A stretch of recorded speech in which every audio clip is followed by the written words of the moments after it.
Broadcast Center in downtown St. Louis. This is News 4 with breaking news. You are looking live at downtown St. Louis from Powerhouse Sky Zoom 4. This breaking scene unfolding in just the past half hour. A downtown 7-Eleven is on fire right now. You can see the smoke coming from that building. We witnessed looters breaking windows and running in and taking items out earlier, about 20 minutes ago. This is the building, the 7-Eleven at 17th and Locust. You can see it's fully engulfed right now. At about 9:40 this evening, just before they set fire to it, we saw a person opening fire multiple times, appearing to fire a gun in the air as that all unfolded in downtown St. Louis.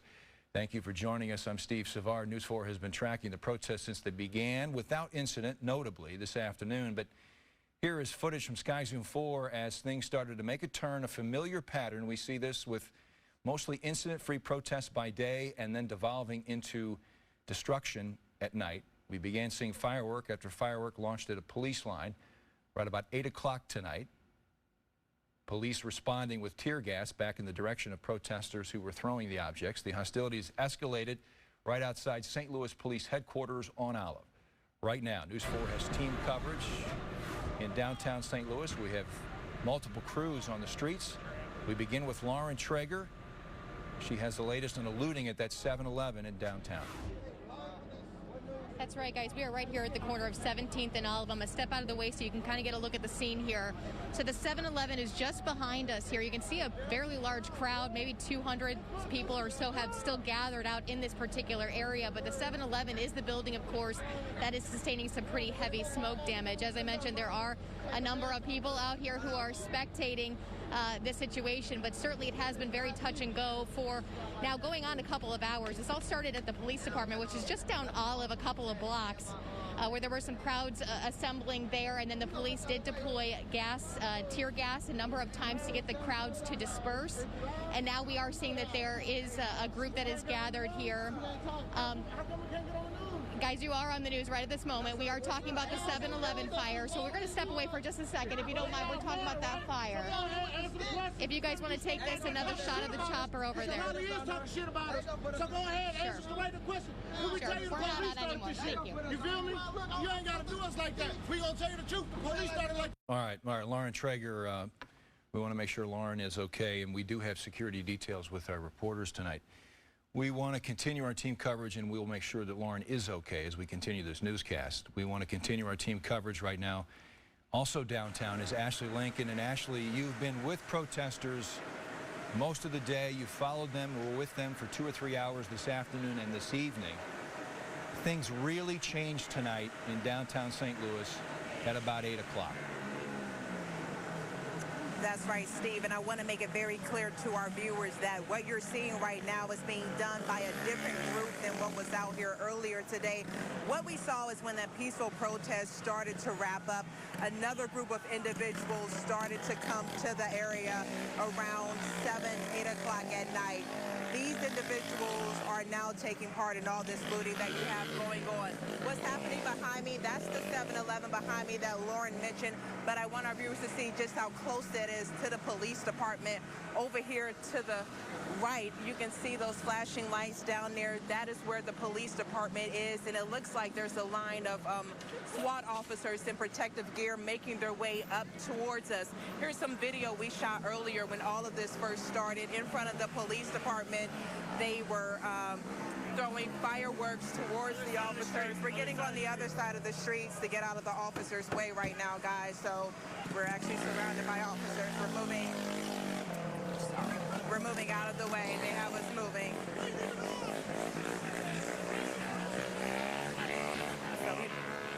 I don't know if you guys can still hear me. Yeah, Ashley, are you okay to continue this report? Yeah, we're in a safe. Okay. Yeah, we can continue. We just had to move to a safer area.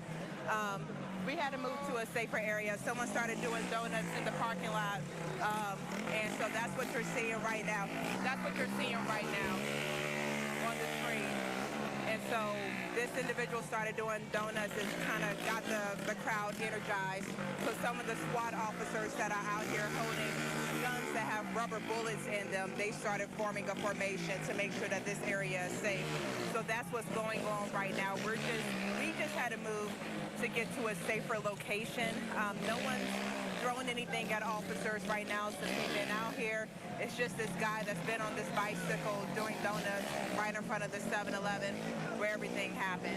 And it looks like those officers that were part of the SWAT team got in this white van. I don't know if Chuck is on the white van, got on this white van, and that's what they've been loading them up. So it looks like they're either getting off or loading on. But you can see a lot of the rioters, violent protesters, whatever you want to call them, they've all kind of scattered throughout the city. That's what we're seeing. We drove down Tucker. We saw groups of them down Tucker. We saw them burning garbage bins. So right now, they're all over. They're on every block that is pretty much east of the police department right now. And it looks like the police are just trying to get a hold of it as much as they can. So, Ashley, I want to go back to something you said earlier at the top of this report. You were step for step with the organized protest this afternoon that began at the Justice Center in downtown, across from City Hall. They moved down to the Arch, eventually making their way onto Interstate 64 and shutting in the westbound lane. You're saying the folks that you were with this afternoon and this evening, they are not the ones on the streets at this hour? Absolutely. Majority of these individuals are separate from those peaceful protesters that were out here. Now, we are seeing this trend, no matter if it's in the city of St. Louis or if it's up in Ferguson. You're actually seeing this across the country. Matter of fact, you have a group of peaceful protesters. Once that peaceful protest wraps up and it starts to get dark outside, you get another element out here causing all of this destruction and chaos. That's what we're seeing. This guy that's been on this bike doing wheelies, now he's agitating police, following them in their vehicles. The police department, they've been pretty much allowing the protests to happen, whether it's peacefully or violently, since all of this has started. We've been seeing them use tear gas, but that was when they were closer to the police department. We haven't seen them really deploy tear gas at the blocks outside of the police department, but as you can see, this guy is still riding around. No one's really stopping him. It might be Ashley, it might be a good idea. It might be a good idea if we don't give him his 15 minutes of fame at this point. Let's you assess the situation where you're at. We'll get back to you in a moment. We want to move on at this point. Thank you, Ashley, and be safe. That is paramount tonight. We want to head to Kim St. Ange. We have reports that another structure is on fire. Is that correct, Kim? Steve, it's actually not a structure. We're not quite sure what it is. It's really hard to tell. It's been burning for maybe the last 10 minutes. You can see it's actually in the middle of the road. Firefighters just pulled up here within the last couple of minutes trying to put this fire out. What's interesting is actually there were dozens of people who were standing outside the 7-Eleven, as you saw, that was fully engulfed. But now, after this one on fire, they've run over here. So I want to actually show you what this looks like here from Sky Zoom 4 flying overhead, again, giving you an idea of what this scene looks like downtown. I mean, there are still hundreds of people who are scattered around this area, not too far from police headquarters. At one point, we saw what I would imagine would be about 40 police officers. Of course, they had their shields, they had face masks on. They were all forming a line, basically blocking police headquarters. Since we've been down here, we haven't actually seen anyone trying to pass them, but they definitely were all standing there in the line, ready in case anyone was trying to. When that 7-Eleven went on fire earlier, just within the last maybe 45 minutes, that smoke filled downtown. I mean, I was looking, just a block over, and you really couldn't even see much in front of your face. That's how intense the smoke was at one point. I heard you saying, Steve, talking about tear gas. Police have been using that, trying to disperse some of these crowds tonight.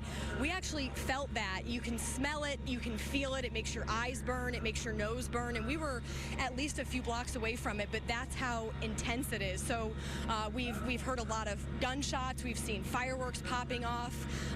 There are several police officers, as I mentioned, not only standing outside police headquarters, but scattered around downtown trying to control these crowds, but it seems like for the most part they are letting them protest. If you want to go back out to us live, again, this is around North 15th and Pine. It's some object. We're not quite sure what it is, but it looks like firefighters are managing to put the flames out right now as I speak. But this is about a block away from where that 7-Eleven was, and as soon as this went on fire, we saw dozens of people just running, sprinting down to gather around here. If you're looking over to the left, you can see there's a bunch of the police officers that I was mentioning, just making sure that they're able to control this crowd as best as possible. So it's sad to see our city like this. But yeah, it's a lot going on. It seems like everyone's just running, and we're just hearing pops every probably 5 minutes. Steve? Kim, there's so much ambient noise going on around you. It's understandable that at times some of what our reporters tonight, just natural, it's not going to be audible what you all are saying. Give us the location of where those firefighters are working on that fire in the streets. What are the streets? This is near North 15th and Pine. Okay.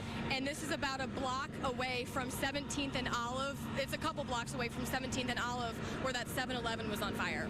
Okay. Yeah, we saw earlier from Sky Zoom 4 that firefighters had put out the flames. Obviously, it's under control at this point. Can you make out? I'm having trouble looking to make out what that is in the middle of the street, what was set on fire. But the good news right now is it is out. Steve, you know what? Now that they're actually using some water on it, this is just me guessing, but that looks like it almost could be like I was actually going to guess a mattress. Yeah, I don't know if I'd say that. That looks like a box spring. Yeah. And then just some other random items. It looks like maybe a trash can was also in the mix, but yeah, I'm going to guess that's maybe a mattress. Okay, Kim, box spring. We're going to keep your picture up here. At this point, I want to try to communicate with our producer, Emily, back in the control room.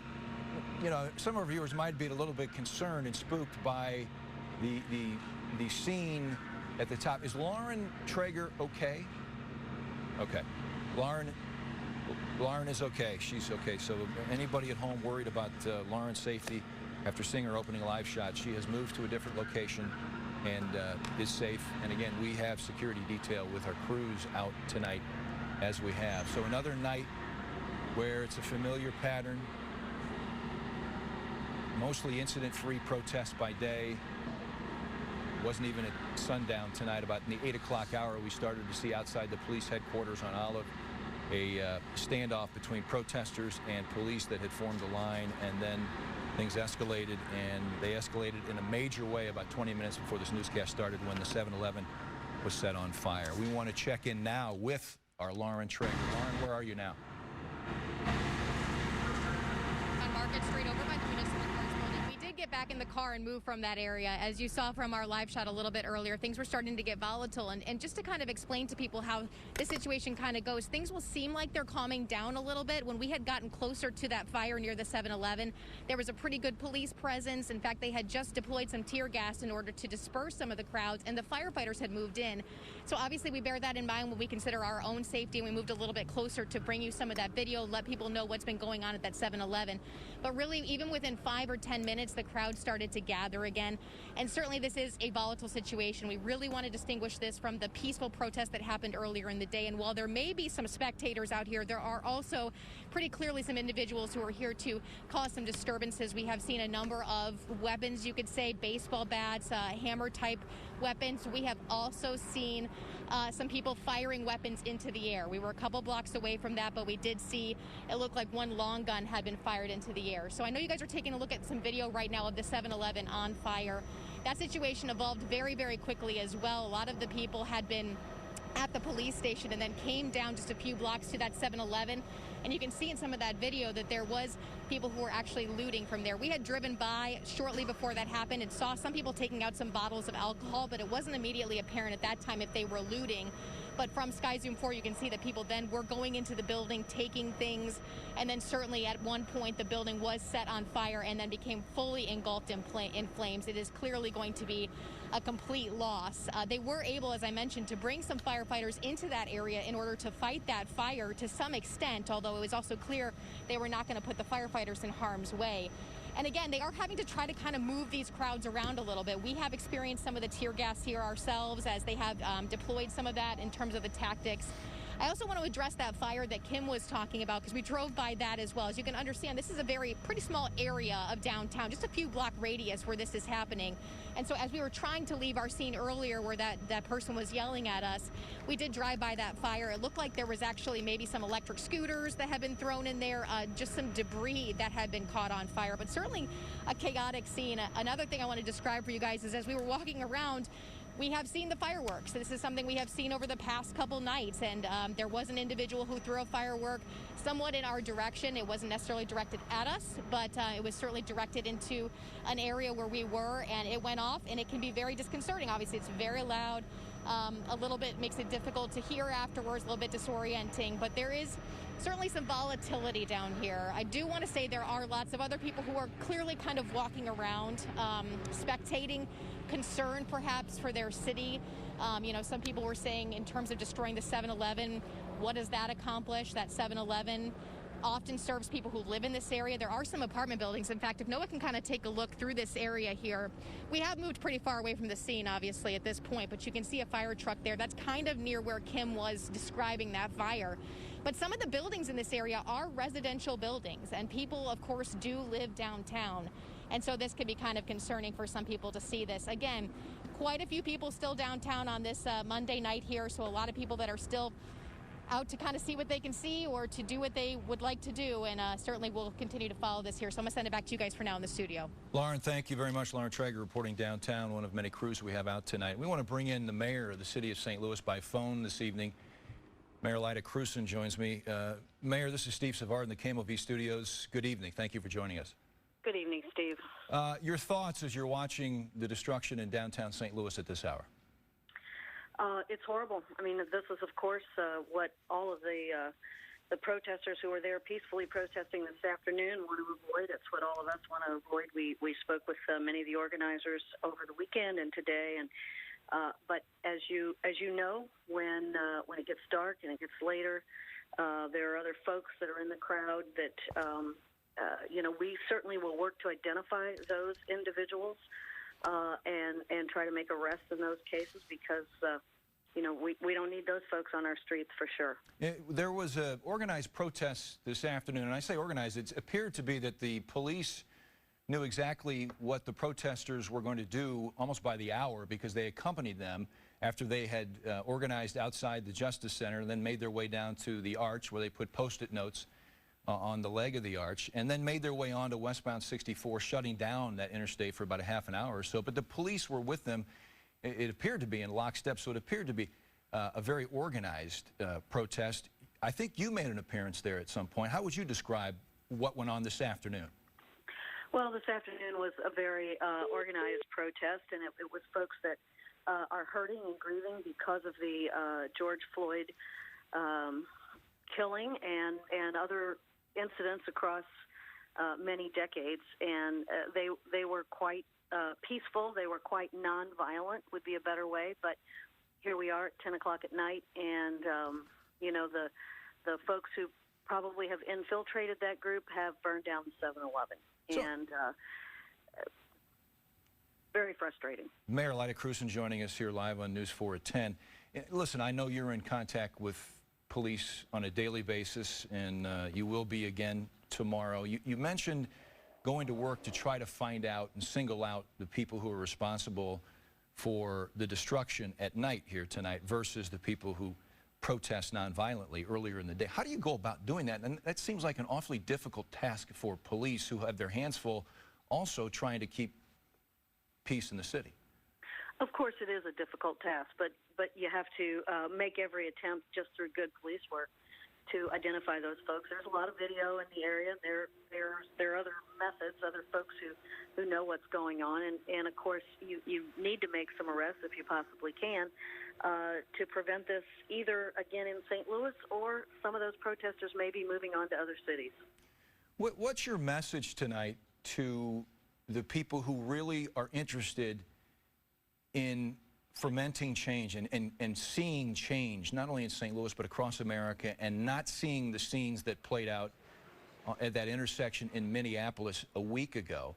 What's your message to those who may be discouraged by those who are, they believe, taking away from what they're trying to accomplish? Well, I certainly think the violence does take away from what the good folks are trying to accomplish, what we're all trying to accomplish, which is a more just world, a world where